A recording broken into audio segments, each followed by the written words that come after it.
Today we're going to talk about Weapon Trial 1 in Sword of Convalaria. I made some progress in it last night, I think, and we're going to go take a look at the run. I'm going to talk you through it. I'm going to explain the mechanics of the dungeon to you, and then hopefully we'll talk about some champs and how you can apply this to your account and make some progress if you've been stuck, because it's really hard until it's not.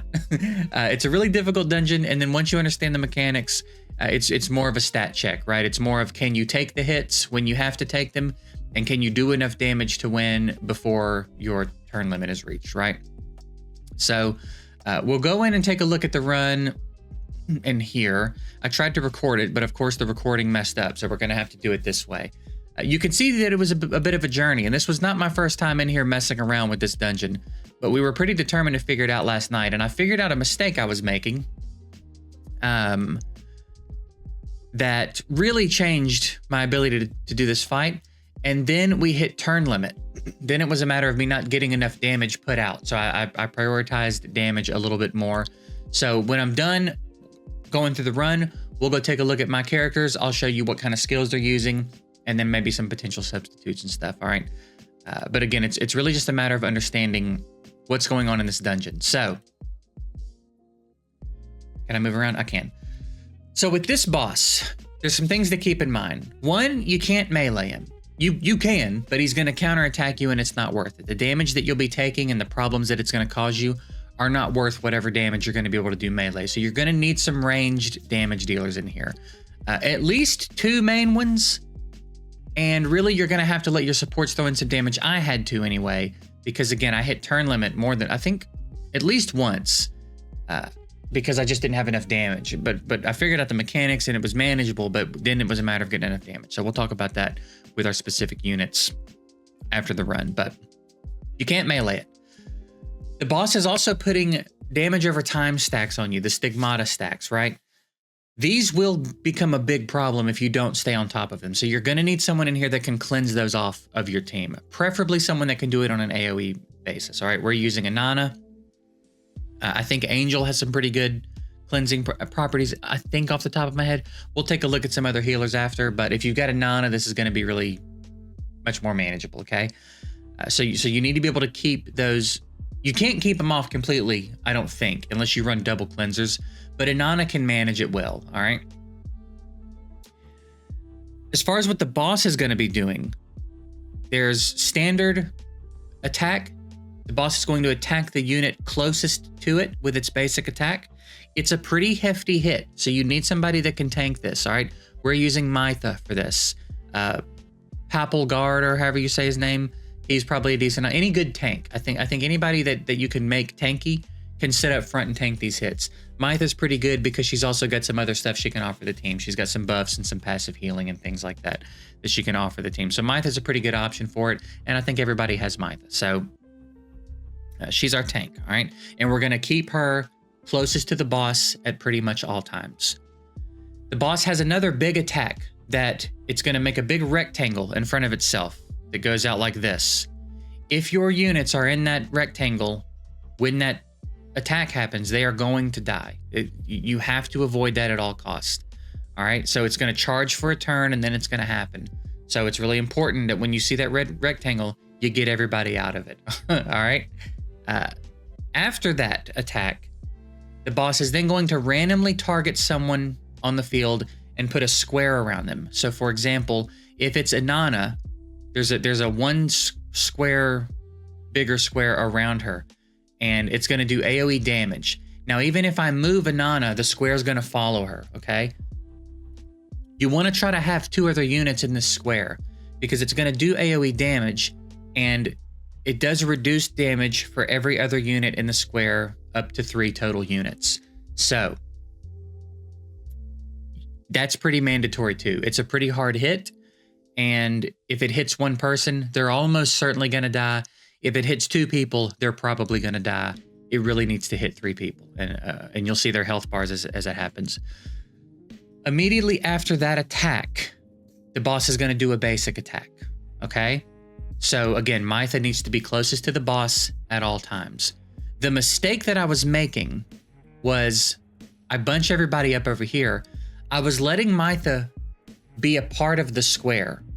So she was catching the attack from the square and then a follow-up basic attack, and I just couldn't get her tanky enough to survive both of those.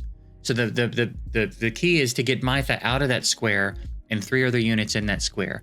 It's also very important. It's unfortunate that we can't see turn order here, but it's very important that you keep an eye on turn order, because when that red square goes up, you don't have time to move your whole team around. Usually you've got 1 or 2 turns, so that's when it's going to be important to use the tactic.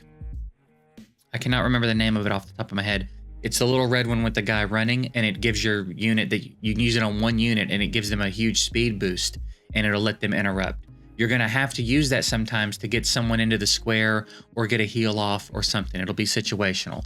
But those are the mechanics that you need to be aware of. So it's basically shifting everybody to the middle, doing your AoE damage, cleansing the stacks of damage over time.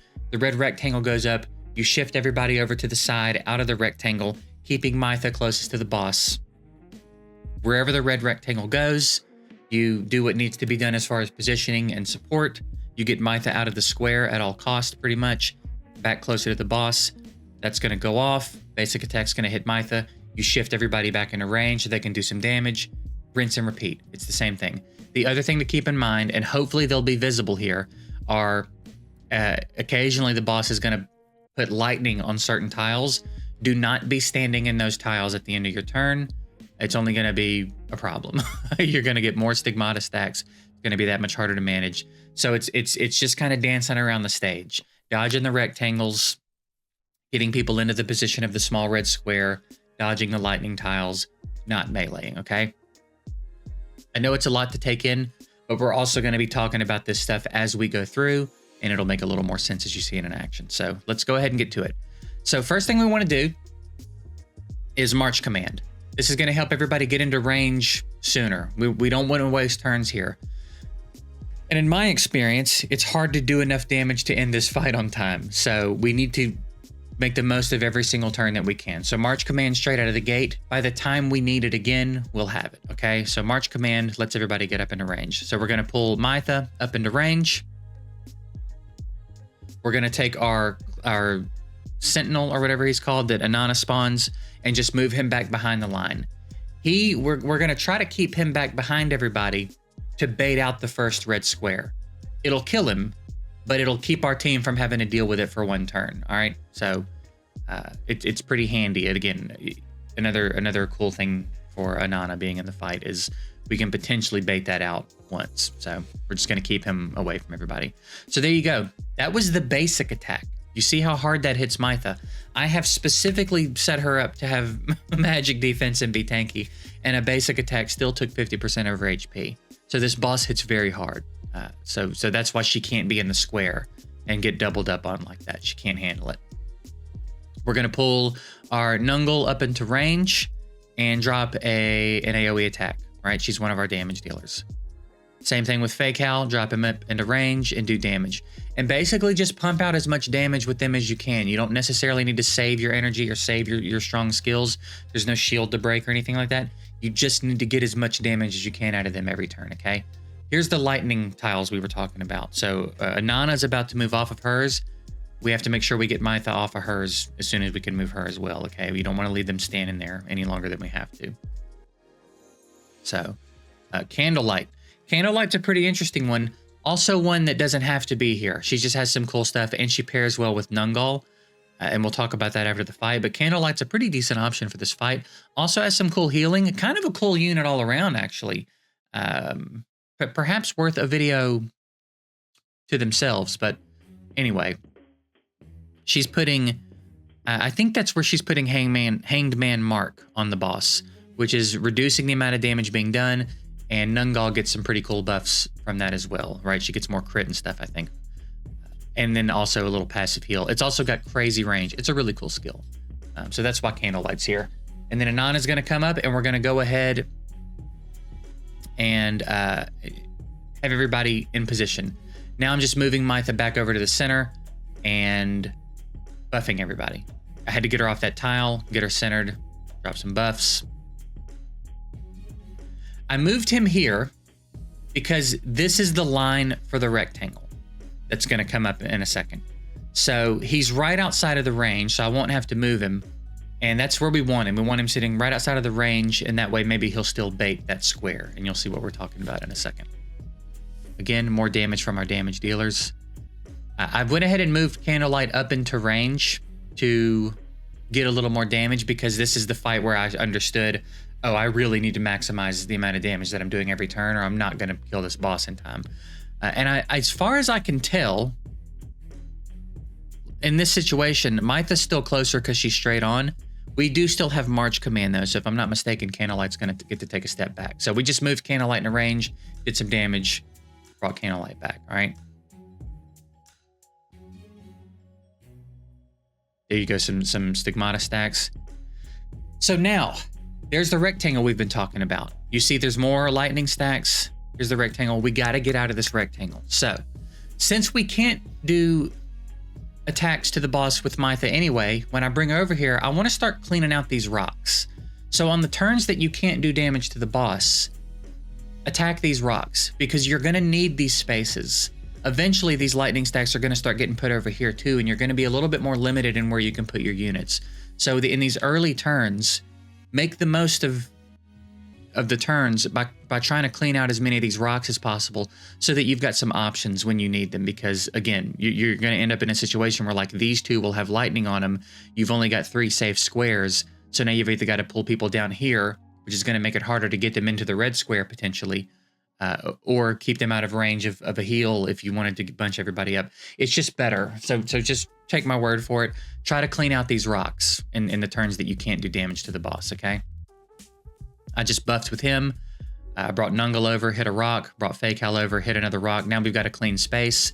And again, sometimes you'll end up in a situation where like you've got your units over here because of these squares, and they wouldn't even be able to reach one of the back squares. So this one especially you want to clear out, but honestly, getting these two cleared out is also not a bad idea. So it's something to work on.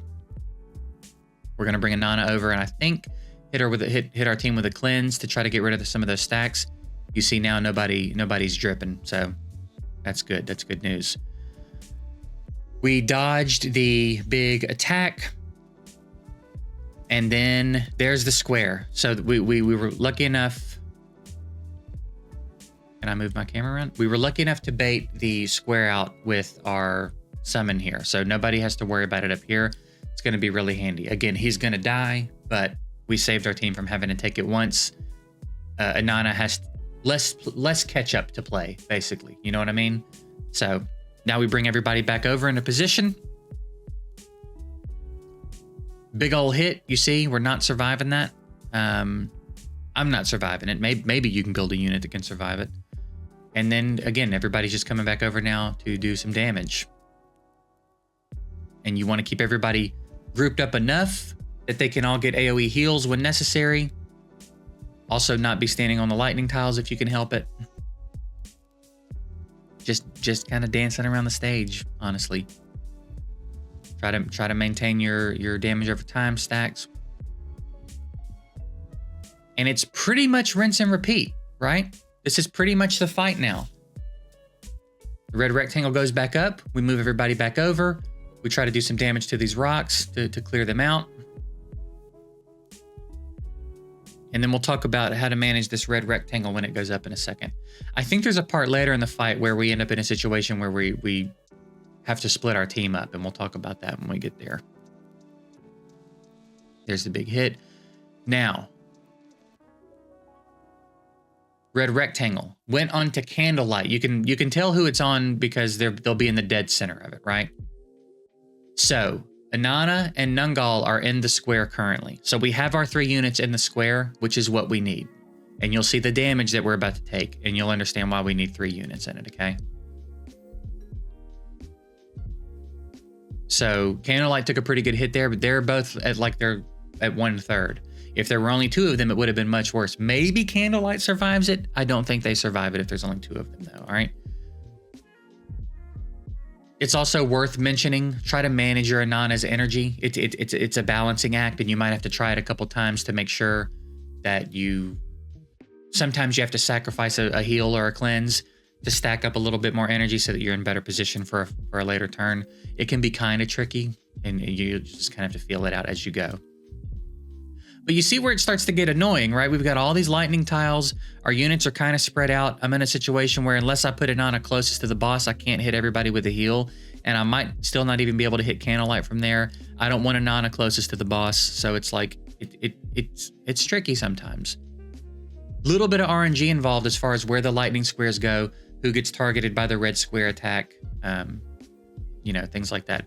What I did here was I pulled Mytha up so that I could bring Inanna into the center and hit everybody with the AoE heal. That was the thought process there.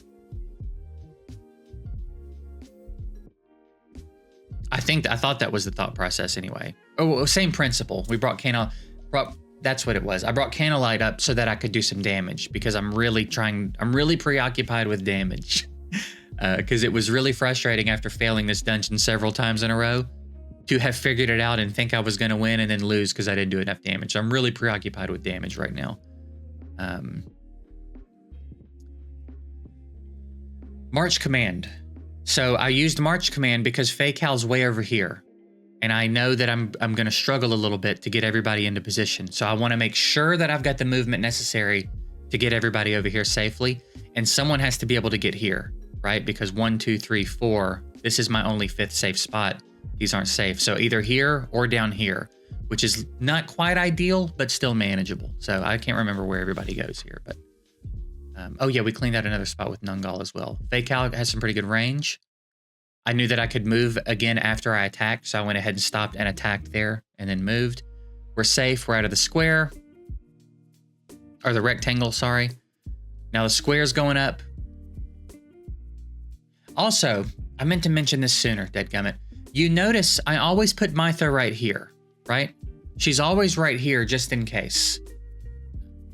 Just in case we need to stay here because of lightning squares or whatever it may be.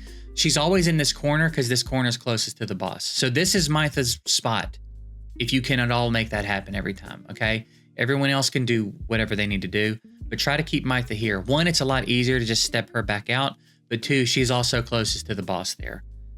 So here we got Inanna targeted with the red square. We've got 3 units in. We're good. And you see, big old beefy hit. Really dangerous hit.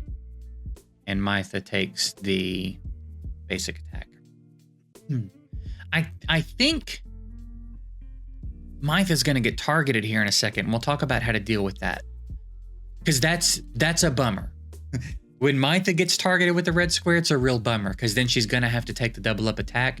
And if you can't take the hit, you just can't take the hit and she's going to die. And then the run's kind of in vain. You know what I mean? So I think that happens in this run. So we'll talk about that.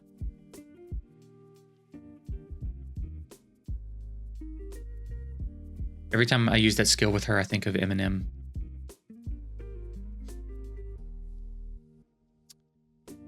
So yep, just doing damage, cleansing stacks. Red rectangle goes back up. And I think I was in a position here maybe where March Command had worn off and I couldn't use it again. This might be where we had to split up our team. I think it was.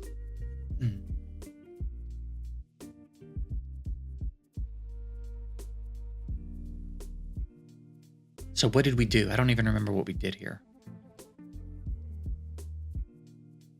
So Inanna got targeted. So I think I probably just pulled Candlelight over. I think that's probably what I did. Oh, I know. Urgent Order, I think, is that must be the tactic. Urgent Order is the tactic. So I used it on Candlelight because Candlelight was not going to get a turn before the boss. Again, the boss usually takes a turn pretty quickly after this red square skill. So you really have to look at turn order. And I used Urgent Order on Candlelight because she was not, I think it's a she. Candlelight was not going to get a turn. We needed Candlelight to get a turn to get over there because it's late in the run. And I was like, not like this. Not this late in the run, please. I went ahead and brought Inanna over. It doesn't mitigate any extra damage to have a 4th person in, but I wanted to get Inanna into a better position, so we moved her over. You would think from the looks of it, it mitigated more damage, but as far as I understand it, it does not. And then I think this turn we were like, we're close. So I can't remember if I got overzealous.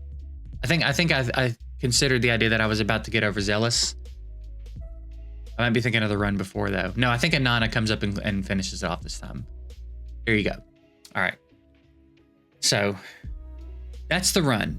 But you see, it's a lot of dancing around, understanding the dangers of the fight, and then managing the cleanses. So let's talk about the team I used and the skills we took in with them, and then we'll look around a little bit and see if we can come up with some alternatives. So with Mytha, I don't know that there's a ton that I have going on in her skills that matters a ton. She buffs the team with this, but really she's just here to tank. I gave her this to give her a little bit more magic defense because the boss is doing magic damage. And then here decreases damage taken by 10%. That's my setup with her, all right? Anything that buffs her survivability. But as far as her skills go, there might even be better stuff in her skills. But I don't have any more of these to use. And I don't know that anything would have mattered. Really. I mean, damage reduction potentially, but like, it's manageable as long as you don't let her get doubled up on with the red square attack, okay? Fake Owl. Fairly standard stuff, right? Give him some extra crit, high ground advantage, not super applicable here, but fine. Any bow that gives him good damage. And then just damage skills, really. This one's nice because he gets crit when there's no enemies near him, which there won't be in this one, so. Again, pretty standard stuff. Inanna, cleanses and heals, all right? Heals the target, dispels a debuff, heals the team, dispels 2 debuffs. We don't really use this one in the fight. If you had another heal you wanted to give her, I mean, yeah, I don't know. There may be something else in her ranks, but these 2 are sufficient, okay? And then over here, when hit by an active single target damage or attack, the damage taken is decreased by 30%. This is also pretty nice, right? Makes life easier. I don't have great gear for her. I want to put this on her. I just got this yesterday, but I think I'm completely out of. Oh no, I got a big influx of this stuff. All right, I'm gonna put this weapon on her then. So if you've got that, put it on her. I think it's better this way. She did it with a rare weapon, a level 30 epic chest plate that's not doing her a ton of good, and then increases her healing effect. So we get that and this good weapon on her. She'll be healing like crazy. But anyway, just get the 2 healing / cleansing skills and she'll be fine. All right. Nungal. Doesn't have to be Nungal here. She's just one of my favorites and a good range damage dealer. We gave her ignore defense on injured enemies, the ability to heal herself if she needs it. Again, you can put whatever you want there. And then I like this bow. Chance to inflict infection on the target. I think that's where sometimes we saw the boss dripping. I think that's where this was coming from. I think it's the same effect as that Stigmata, but I'm not entirely sure about that. As far as her skills, decreases range damage taken by 20%. Basic attack ignores 40% of defense. She also has the crit thing if there's no enemies around her. And then this is important if you're going to use Candlelight. When attacking enemies who have Hangman's Mark, increases crit by 30% and crit damage by 30%. Pretty substantial. Also recovers energy when landing a critical hit. Not necessary on her the way we're using her because she's pretty much just flinging out basic attacks. But there's probably multiple ways you could use her in here effectively. If you took some more of her active skills, I kind of lean into making her basic attack really strong. And that's kind of how I've continued to mess around with her. But again, fairly straightforward stuff. I just hit 45 last night too. I need to level up my units. And then Candlelight. Yes, Candlelight is a G. As far as the gear, healing increases I think is pretty nice for her. Magical damage decreased is nice. Cooldown 5 turns is a lot. But like, you know, all right, whatever. And then decreases damage taken. We have, when hit by an active attack, decreases damage. We don't really use this much in the fight. This one we use a lot. It's got crazy range. It puts Hangman's Mark and speed down on the target. Heals all allies within 4 tiles. And they gain move 1. It's such a cool skill. And you can use it from so far away. It's really, really nice. And as long as everybody's in front of her, or I think even out to the side of her, it's got great range for the heal for your team as well. So really cool skill. And then this one, I think I used I think it was the fight that I thought I was going to win, but we didn't have enough damage. But if you end up in a situation, if you're using Candlelight and you end up in a situation where Mytha is targeted by the red square and you can't get her out of it, this is a good skill to hit her with. This will give her the opportunity to survive because it puts magic defense 2 on her. So it really reduces the amount of damage she takes. So if she gets targeted by the red square later in the fight, don't panic. Just have this available. Make sure you don't use it unless you absolutely have to, so it's not on cooldown. And put this magic defense 2 buff on her. And I'm pretty sure she survived it and the basic attack fairly easily with the buff. You just have to make sure you have it available if you need it, okay? If you decide to use Candlelight. Who was that? Everybody? That was Mytha, Facal, Nungal, Candlelight, Nana. Yeah, that was our team. So as far as like substitutions, I don't guess I see why Beryl wouldn't be good in here. Beryl can do really good range damage. Basically, for your damage dealers, anybody that's got good range damage. You don't want to take a melee damage dealer in there. I don't guess I see, if you just didn't want to use Mytha for some reason, I don't guess I see why this guy couldn't be your tank. But Mytha has legendary base stats, so she's going to scale a lot better, and she brings some support. I don't know why you wouldn't just use her. I'm pretty sure everybody has her, right? As far as your healer, let me look at Angel real quick. Heals and dispels a debuff. Heals and dispels a debuff. Passive healing. Angel is also probably a fantastic option for this. If you've got some decent gear for her, I think Angel would be excellent. If you didn't get a Nana, I would think you have Angel at this point. Angel should be more than sufficient for heals. She's bringing the same stuff Nana's bringing basically, albeit maybe with lower scaling stats. But I would think Angel would be fine for that. So I don't see any reason not to use Mytha for your tank. I also think everyone has Facal. I don't see any reason not to use him as one of your damage dealers. I don't see any reason why Angel wouldn't be able to do this. If the dungeon was open all the time, I'd test more. But we're kind of limited unless I want to do it all on Sunday. So, yeah, I think a lot of the team is here for you. Hopefully this helps you understand the mechanics and understand what you need to take into the fight. There is gear that boosts your magic defense if you feel like you're needing that. Just peep that out in your account and put it on anybody that you feel like isn't able to take the hits. And I think this should help you get through it. From here, I think it's more of a stat check, right? I think in order to progress further than I think we did stage 7, I think is what we were doing. At this point, I think it's just a matter of scaling the stats up, getting the damage output right, being able to take the hit. But understanding the mechanics, hopefully this puts you in a position to do that and make some progress. So that's it. If this helped you, let me know. I'd be happy to know that it helped you. If you're doing this dungeon with different units, or maybe there's a tactic I didn't talk about, or a trick to it that's made it easier for you, let me know in the comments, because again, I would be really interested to know as I continue to try to progress, and I'm sure other viewers would appreciate other perspectives. So that's it. I'm going to get out of here. I do hope it helped. I appreciate you guys watching. I'll see you later.